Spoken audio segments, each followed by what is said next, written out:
Part IV of the Strange Case of Dr. Jekyll and Mr. Hyde. This recording is in the public domain. Read by Bob Neufeld. The Strange Case of Dr. Jekyll and Mr. Hyde, by Robert Louis Stevenson. Dr. Lanyon's Narrative. On the 9th of January, now 4 days ago, I received by the evening delivery a registered envelope, addressed in the hand of my colleague and old school companion, Henry Jekyll. I was a good deal surprised by this, for we were by no means in the habit of correspondence. I had seen the man, dined with him, indeed, the night before, and I could imagine nothing in our intercourse that should justify formality of registration. The contents increased my wonder, for this is how the letter ran. 10th December. Dr. Lanyon, you are one of my oldest friends, and although we may have differed at times on scientific questions, I cannot remember, at least on my side, any break in our affection. There was never a day when, if you had said to me, "Jekyll, my life, my honour, my reason depend upon you," I would not have sacrificed my left hand to help you. Lanyon, my life, my honour, my reason are all at your mercy. If you fail me to-night, I am lost. You might suppose, after this preface, that I am going to ask you for something dishonourable to grant. Judge for yourself. I want you to postpone all other engagements for to-night, aye, even if you were summoned to the bedside of an emperor, to take a cab, unless your carriage should be actually at the door, and with this letter in your hand for consultation, to drive straight to my house. Poole, my butler, has his orders. You will find him waiting your arrival with a locksmith. The door of my cabinet is then to be forced, and you are to go in alone, to open the glazed press, letter E, on the left hand, breaking the lock if it be shut, and to draw out, with all its contents as they stand, the fourth drawer from the top, or, which is the same thing, the third from the bottom. In my extreme distress of mind, I have a morbid fear of misdirecting you, but even if I am in error, you may know the right drawer by its contents, some powders, a file, and a paper book. This drawer I beg of you to carry back with you to Cavendish Square, exactly as it stands. This is the first part of the service. Now for the second. You should be back, if you set out at once on the receipt of this, long before midnight, but I will leave you that amount of margin, not only in the fear of one of those obstacles that can neither be prevented nor foreseen, but because an hour when your servants are in bed is to be preferred for what will then remain to do. At midnight, then, I have to ask you to be alone in your consulting-room, to admit with your own hand into the house a man who will present himself in my name, and to place in his hands the drawer that you will have brought with you from my cabinet. Then you will have played your part, and earned my gratitude completely. 5 minutes afterwards, if you insist upon an explanation, you will have understood that these arrangements are of capital importance, and that by the neglect of one of them, fantastic as they must appear, you might have charged your conscience with my death, or the shipwreck of my reason. Confident as I am that you will not trifle with this appeal, my heart sinks, and my hand trembles at the bare thought of such a possibility. Think of me at this hour in a strange place, labouring under a blackness of distress that no fancy can exaggerate, and yet well aware that, If you will but punctually serve me, my troubles will roll away like a story that is told. Serve me, my dear Lanyon, and save your friend, Henry Jekyll. P.S. I had already sealed this up when a fresh terror struck upon my soul. It is possible that the post-office may fail me, and this letter not come into your hands until to-morrow morning. In that case, dear Lanyon, do my errand when it shall be most convenient for you in the course of the day, and once more expect my messenger at midnight. It may then already be too late, and if that night passes without event, you will know that you have seen the last of Henry Jekyll. Upon reading of this letter, I made sure my colleague was insane, but till that was proved beyond the possibility of doubt, I felt bound to do as he requested. The less I understood of this farrago, the less I was in a position to judge of its importance, and an appeal so worded could not be set aside without a grave responsibility. I rose accordingly from my table, got into a hansom, and drove straight to Jekyll's house. The butler was awaiting my arrival. He had received by the same post as mine a registered letter of instruction, and had sent at once for a locksmith and a carpenter.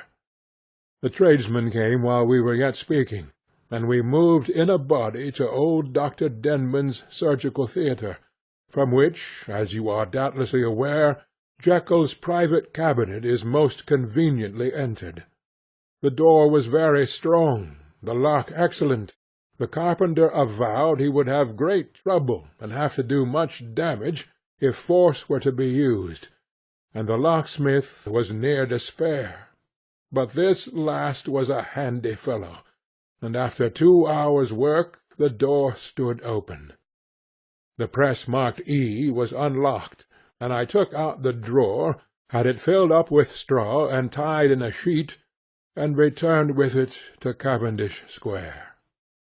Here I proceeded to examine its contents. The powders were neatly enough made up, but not with the nicety of the dispensing chemist, so that it was plain they were of Jekyll's private manufacture, and when I opened one of the wrappers, I found what seemed to me a simple crystalline salt of a white colour. The phial, to which I next turned my attention, might have been about half full of a blood-red liquor, which was highly pungent to the sense of smell, and seemed to me to contain phosphorus and some volatile ether. At the other ingredients I could make no guess. The book was an ordinary version book, and contained little but a series of dates. These covered a period of many years, but I observed that the entries ceased nearly a year ago, and quite abruptly. Here and there a brief remark was appended to a date, usually no more than a single word, double occurring perhaps 6 times in a total of several hundred entries, and once very early in the list, and followed by several marks of exclamation, "Total failure." All this, though it whetted my curiosity, told me little that was definite. Here was a phial of some salt, and the record of a series of experiments that had led, like too many of Jekyll's investigations, to no end of practical usefulness. How could the presence of these articles in my house affect either the honour, the sanity, or the life of my flighty colleague? If his messenger could go to one place, why could he not go to another? And even granting such impediment, why was this gentleman to be received by me in secret? The more I reflected, the more convinced I grew that I was dealing with a case of cerebral disease, and though I dismissed my servants to bed, I loaded an old revolver, that I might be found in some posture of self-defence. 12 o'clock had scarce rung out over London, ere the knocker sounded very gently on the door. I went myself at the summons, and found a small man crouching against the pillars of the portico. "Are you from Dr. Jekyll?" I asked. He told me yes by a constrained gesture, and when I had bidden him enter, he did not obey me without a searching backward glance into the darkness of the square. There was a policeman not far off, advancing with his bull's-eye open, and at the sight I thought my visitor started and made greater haste. These particulars struck me, I confess, disagreeably, and as I followed him into the bright light of the consulting-room, I kept my hand ready on my weapon. Here at last I had a chance of clearly seeing him. I had never set eyes on him before, so much was certain. He was small, as I have said. I was struck besides with the shocking expression of his face, with this remarkable combination of great muscular activity and great apparent debility of constitution, and last but not least, with the odd subjective disturbance caused by his neighbourhood. This bore some resemblance to incipient rigour, and was accompanied by a marked sinking of the pulse. At the time I set it down to some idiosyncratic personal distaste, and merely wondered at the acuteness of the symptoms, but I have since had reason to believe the cause to lie much deeper in the nature of the man, and to turn on some nobler hinge than the principle of hatred. This person, who had thus from the first moment of his entrance struck in me what I can only describe as a disgustful curiosity, was dressed in a fashion that would have made an ordinary person laughable.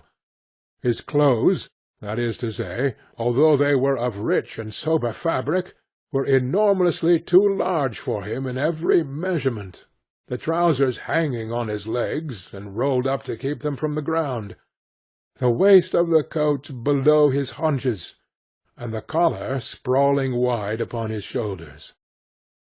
Strange to relate, this ludicrous accoutrement was far from moving me to laughter. Rather, as there was something abnormal and misbegotten in the very essence of the creature that now faced me, something seizing, surprising, and revolting, this fresh disparity seemed but to fit in with and to reinforce it, so that, to my interest in the man's nature and character, there was added a curiosity as to his origin, his life, his fortune and status in the world. These observations, though they have taken so great a space to be set down in, were yet the work of a few seconds. My visitor was indeed on fire with sombre excitement. "Have you got it?" he cried. "Have you got it?" And so lively was his impatience that he even laid his hand upon my arm, and sought to shake me. I put him back, conscious at his touch of a certain icy pang along my blood. "Come, sir," said I, "you forgot that I have not yet the pleasure of your acquaintance. Be seated, if you please." And I showed him an example, and sat down myself in my customary seat, and with as fair an imitation of my ordinary manner to a patient as the lateness of the hour, the nature of my preoccupations, and the horror I had of my visitor would suffer me to muster. "I beg your pardon, Dr. Lanyon," he replied, civilly enough. "What you say is very well founded, and my impatience has shown its heels to my politeness. I came here at the instance of your colleague, Dr. Henry Jekyll, on a piece of business of some moment, and I understood—" He paused and put his hand to his throat, and I could see, in spite of his collected manner, that he was wrestling against the approaches of the hysteria. I understood a drawer, but here I took pity on my visitor's suspense, and some perhaps on my own growing curiosity. "There it is, sir," said I, pointing to the drawer, where it lay on the floor behind a table, and still covered with the sheet. He sprang to it, and then paused, and laid his hand upon his heart. I could hear his teeth grate with the convulsive action of his jaws, and his face was so ghastly to see that I grew alarmed both for his life and reason. "Compose yourself," said I. He turned a dreadful smile to me, and, as if with the decision of despair, plucked away the sheet. At sight of the contents he uttered one loud sob of such immense relief that I sat petrified, and the next moment, in a voice that was already fairly well under control, "Have you a graduated glass?" he asked. I rose from my place with something of an effort, and gave him what he asked. He thanked me with a smiling nod, measured out a few minims of the red tincture, and added one of the powders. The mixture, which was at first a reddish hue, began, in proportion as the crystals melted, to brighten in colour, to effervesce audibly, and to throw off small fumes of vapour. Suddenly, and at the same moment, the ebullition ceased, and the compound changed to a dark purple, which faded again more slowly to a watery green. My visitor, who had watched these metamorphoses with a keen eye, smiled, set down the glass upon the table, and then turned and looked upon me with an air of scrutiny. "And now," said he, "to settle what remains. Will you be wise? Will you be guided? Will you suffer me to take this glass in my hand, and to go forth from your house without further parley? Or has the greed of curiosity too much command of you? Think before you answer, for it shall be done as you decide. As you decide, you shall be left as you were before, and neither richer nor wiser, unless the sense of service rendered to a man in mortal distress may be counted as a kind of riches of the soul. Or, if you shall so prefer to choose, a new province of knowledge, and new avenues to fame and power shall be laid open to you, here, in this room, upon the instant, and your sight shall be blasted by a prodigy to stagger the unbelief of Satan." "Sir," said I, affecting a coolness that I was far from truly possessing, "you speak enigmas, and you will perhaps not wonder that I hear you with no very strong impression of belief. But I have gone too far in the way of inexplicable services to pause before I see the end." "It is well," replied my visitor. "Lanyon, you remember your vows. What follows is under the seal of our profession. And now, you who have so long been bound to the most narrow and material views, you who have denied the virtue of transcendental medicine, you who have derided your superiors, behold!" He put the glass to his lips and drank at one gulp. A cry followed. He reeled, staggered, clutched at the table, and held on, staring with injected eyes, gasping with open mouth, and as I looked there came, I thought, a change. He seemed to swell, his face became suddenly black, and the features seemed to melt and alter. And the next moment I had sprung to my feet, and leaped back against the wall, my arms raised to shield me from that prodigy, my mind submerged in terror. "O God!" I screamed, and "O God!" again and again, for there, before my eyes, pale and shaken, and half fainting, and groping before him with his hands, like a man restored from death, there stood Henry Jekyll.